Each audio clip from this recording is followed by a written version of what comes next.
6 million souls departed Earth's orbit on March 1st, 2159. They were to be the second wave of colonists bound for the distant Antares settlements. But after a disastrous malfunction of the warp gates, their ships emerged in a distant region of the galaxy. In a vast alien wilderness, they were forced to begin anew, creating a civilization that would one day be known as the Antares Confederacy. On this episode of Incoming, the Templin Institute again investigates a world of our own design, with a look at the Confederate Republics of Antares from the second season of our miniseries Stellaris Invicta. We'll go into how we came up with some of our ideas, why certain choices were made, and all the various elements of world building that now define the character of our nation. But first, for those of you who haven't followed our Stellaris Invicta series, the Antares Confederacy was one of 5 nations developed by the Templin Institute with the chance to become the focus of an ongoing campaign of Stellaris. After quick summaries of each nation were released here on YouTube, it was ultimately left up to our patrons, who voted overwhelmingly in favor of the Confederacy. When the time came to build on that initial foundation and craft the framework of this new interstellar nation, it was a bit of a daunting task. Season 1 of Stellaris Invicta was among the most popular content our channel had ever produced, and the Greater Terran Union, the focus of that first season, cast a very large and imposing shadow. But the Antares Confederacy was an exciting choice for Season 2, in part because of just how different it was compared to the GTU. I didn't want to take Antares in a different direction just for the sake of doing so, but I did want to explore those differences whenever it made sense to do so. Where the Greater Terran Union was a centralized, authoritarian, militarist, and fascist society, the Confederacy was scattered, democratic, largely peaceful, but internally divided. This allowed us to explore a number of avenues that just wouldn't have been possible in Season 1. I knew going in that I wanted the central theme of Antares to be one of division and isolation. I've gone on at length before that I find world governments to generally be boring, but the nature of Stellaris meant that, for all intents and purposes, we'd have to play as one. The solution here was to make the nation a confederacy. While many types of confederacy have existed across history, generally, in comparison to other forms of government, they have weaker executive power, and there can be a lot of strain between the federal government and its constituent nations. This gave me the best of both worlds, so to speak. A single government that could be easily created in a game of Stellaris, but also the framework for a number of smaller nations that exist within it. The nature of that relationship, the number of states within the Confederacy, the strength of the federal government, these were all things that could drastically change over the course of the story. So with that form of government chosen, I started looking at confederacies throughout history. In my mind, the best way to come up with something believable is to look for examples from the real world and adapt them to whatever setting you come up with. As a citizen of the Great White North, I was most familiar with the Canadian Confederation, which, as it turns out, wasn't a confederation at all. The Canadian government to this day is an unusually decentralized federal state, not an alliance of sovereign nations. Even so, Canada was still a pretty good resource. I had some first-hand knowledge of the types of issues that can drive a wedge between the provincial and federal governments, and I tried to incorporate and heighten that kind of friction within Antares. Additionally, the Canadian government, especially the structure of its parliament, was a huge influence on the Antares Confederacy's own parliament. I remember learning in school how the role of the Canadian Senate seemed ill-defined and kind of pointless, and that seemed like a fun detail to include. With the Greater Terran Union, the government was supposed to be as efficient and streamlined as possible. With the Antares Confederacy, everything is kind of on the verge of falling apart. There's lots of weird ceremonial issues and potential redundancies. But where the Canadian Confederation is where my mind first went, the most prominent example of a confederacy to a lot of people would be the Confederate States of America. For a number of reasons that are probably obvious, I didn't want to use the CSA as too much of an inspiration, but there were some interesting details, nevertheless, that I tried to incorporate. The first was that in wartime, a lack of centralized control was a huge strategic weakness for the CSA. The nation did not have an overall military commander until it was too late to make a difference, and only rarely did its different armies act in concert across multiple theaters to achieve a common objective. The central government was cash poor, so each state had to supply equipment and manpower to its own regiments, leading to a lack of uniformity. A Confederate soldier from North Carolina, for example, might look very different compared to a Confederate soldier from Texas. With that in mind, I decided that the military of the Antares Confederacy would be a bit of a mess and emulate that relationship a bit. Each republic would have their own independent armed forces, with different equipment, doctrines, and leadership. Trying to combine them all would be a major challenge for the nation to overcome. Again, when compared to the Greater Terran Union, the Antares military would be almost hopelessly incompetent. The last major source of inspiration for the government of the Antares Confederacy was the European Union. To me, the EU should be the natural reference point to anyone looking to create a futuristic superstate, as it's the closest we have to that here on Earth. The most important details I took away from the European Union was the relationship between the federal state and its individual countries. There are times when it acts as a single unified Europe, and times when Germany, France, Italy, etc. act as their own sovereign nation. Learning the details of this relationship was critical, and made the Confederacy seem a bit more believable, at least in my opinion.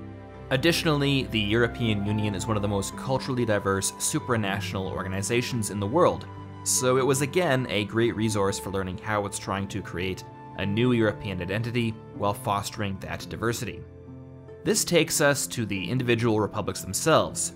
I knew that I wanted enough republics within the Confederacy to make it seem complex and diverse, but not so many that it would end up being impossible to come up with a background for all of them in the time I had available.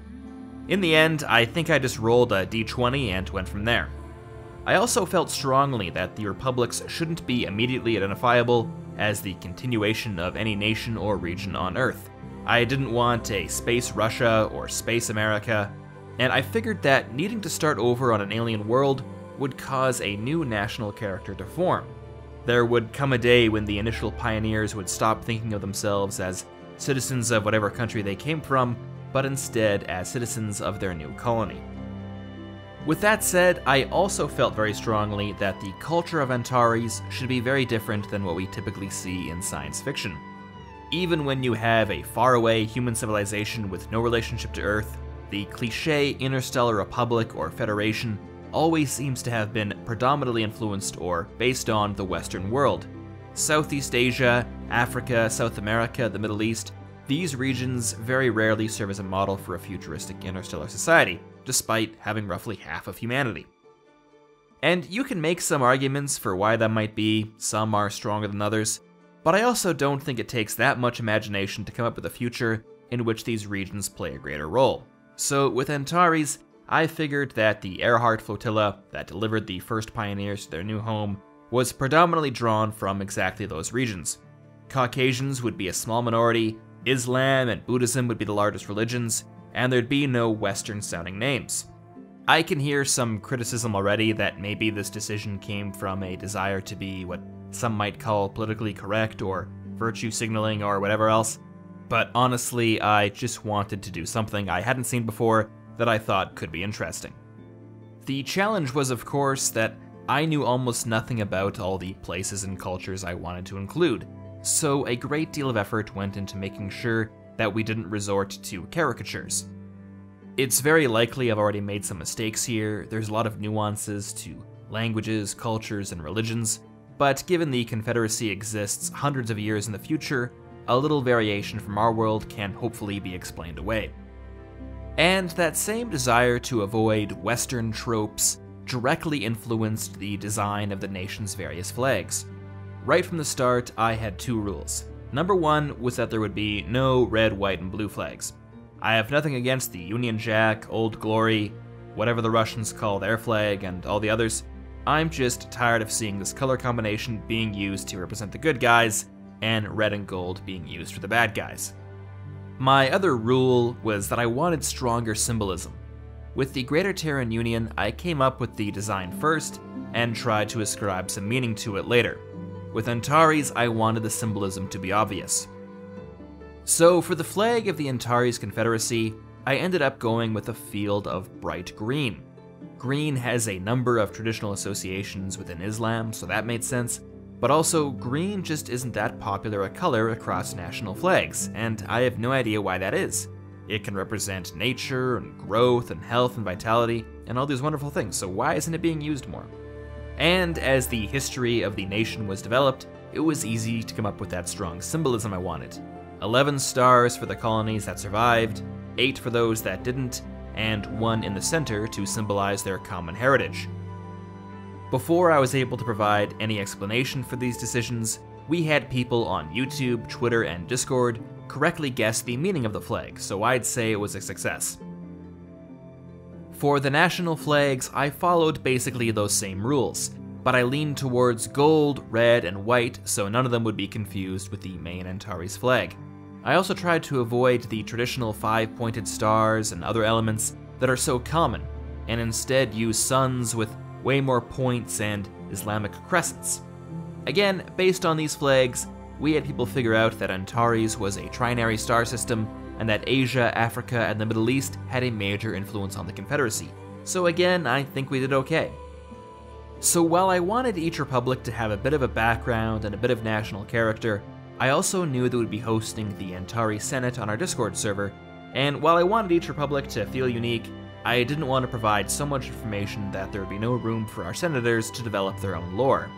It was a tough balancing act, so I generally only provided sparse details regarding their politics and history, and focused a bit more on their economy and geography. There was still some interesting details to be gleaned there, but plenty of room for them to grow, which all leads to how and why these republics were separated in the first place, and that leads to the Antares system itself. I knew that I wanted the star system to be in some way unique. I wanted it to feel vast and alien. Firefly and Battlestar Galactica were major influences in this. In the time since Season 1, Stellaris had added some cool new nebula effects, and it felt like a great opportunity to have them present in the Antares system. The idea that this nebula somehow interfered with communications, and that the initial colonists were forced to settle across a variety of worlds, helped to create the exact kind of situation I wanted: isolated settlements struggling to come together. Another question I needed to answer was, how did the republics all come together? Early in the writing process, I debated a lot if there should have been some kind of unification war, or maybe like a system-wide Cold War that turned hot, but I couldn't think of a reasonable justification for one. With entire planets to support their relatively small populations, the need for resources wouldn't be a huge issue, and I just couldn't imagine that some sort of ideological division would bring the Antares system to the verge of war. A civil war or something like it that ends just prior to the start of the series is also just another cliche I'm tired of seeing. Even so, within Antares there could still be plenty of disagreements, rival trade blocs, and all the other complexities of a multipolar international system, just no bloodshed. I also thought that added a bit to the national character.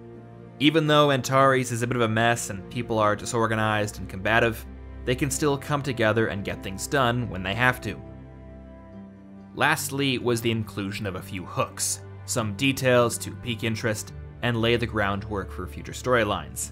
The fate of Earth and the mystery of the Nikiska colony provided some cool ideas, but since they have yet to be fully revealed, I'll save the discussion for another time.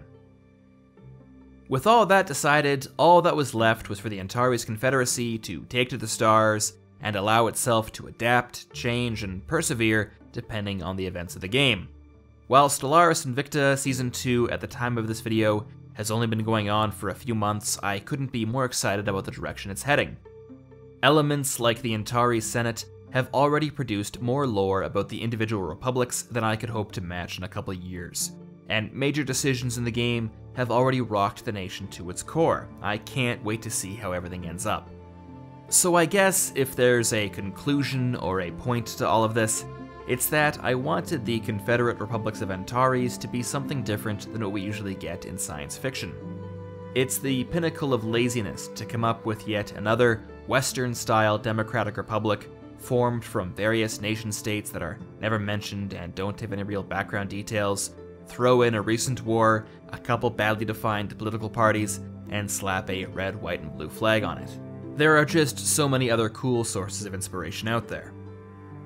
I also wanted people to become attached in a way to the Antares Confederacy, but to make things a little more difficult this time around.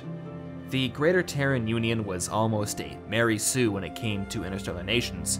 It's easy to be a fan of the haunted, radical, militarist autocracy driven by efficiency in all things that undertakes military campaign after military campaign with gigantic fleets and armies all in the pursuit of ultimate vengeance.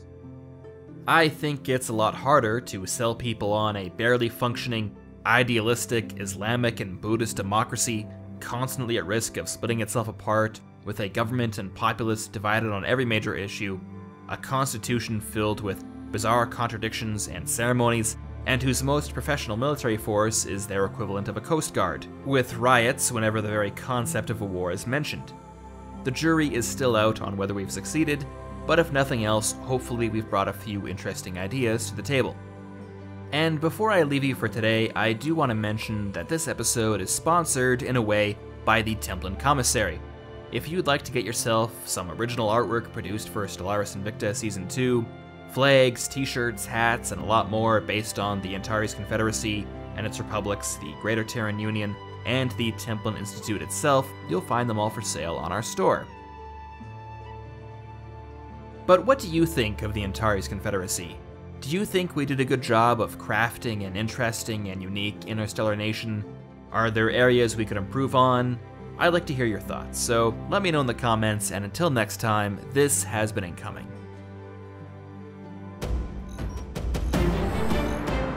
In Incoming, the Templin Institute discusses the theories and ideas found across alternate worlds. If you've enjoyed this video and would like to join the Templin Institute, consider pledging to our Patreon page. Along with increased security access, you'll be able to vote in polls to determine future topics, get custom wallpaper every week, and receive some other exclusive rewards.